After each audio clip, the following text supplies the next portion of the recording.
Screaming Trees were a US rock band who existed from 1984 to 2000.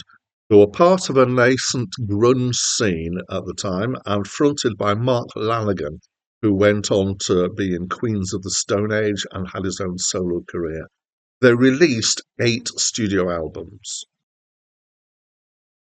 Hi, my name's Dan. So this was the 7th studio album by Screaming Trees, and it's not my first time listening to it. In fact, it's not my first time reviewing it. So before I started this channel, so 3 years ago nearly now, I was reviewing for a blog, and I was using a different list. I was using an amalgamated list that I created myself, that was the 1000 greatest albums of all time, according to, actually, when I said amalgamated, it wasn't me that produced the list, but it was combined from a Rolling Stones list, an Enemy list, and a few other lists.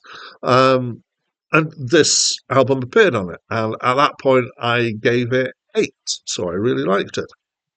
There is also a previous Screaming Trees album on this channel that got reviewed, and I gave that 6.7. So I wonder what I'm going to give this album now. And I'm kind of pretending that I don't know yet because when I wrote it, I write notes. You can probably see me moving my eyes up and down as I look at the notes.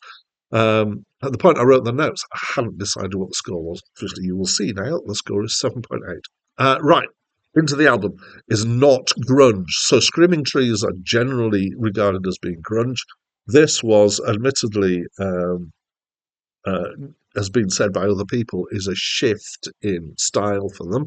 And I would say it doesn't bear a lot of resemblance to the idea of grunge anymore.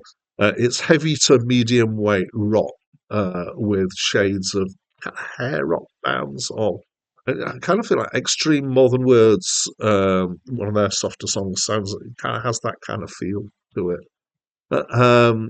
And with shades of psychedelic rock most definitely in here, and along with that, shades of folky type stuff. But I think that's part and parcel of the same thing here.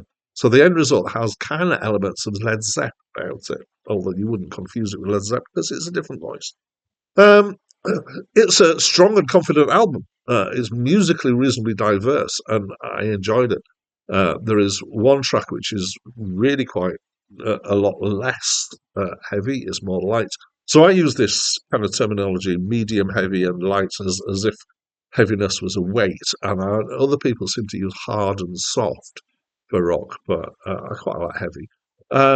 Traveller is a gentler track, with singing that sounds a bit like Lou Reed, and a mellotron in it, and mellotron's a great instrument.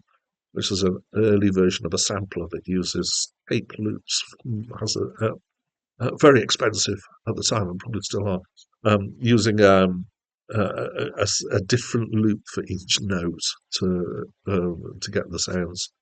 My favourite track of this album is Gospel Plough, which is the last track, which is a kind of, I say folky style. It feels folky, but it's actually quite Indian because it's got sitar and a tabla and kind of drone sound going on. So overall, I enjoyed it. Not quite as much as last time when I reviewed it, but it's still good. Still feeling that this album is one that's definitely worth listening to. So that's what I think of this album. As always, please do share your opinions by leaving me a comment. And the next review on the channel is going to be of Joan Manuel Serrat's album Mediterraneo. I'm probably pronouncing that wrong, and maybe his name wrong as well, so apologies for that. That's it from me for now. If you want to get to heaven, let me tell you how. Keep your hand on the gospel plow. Hold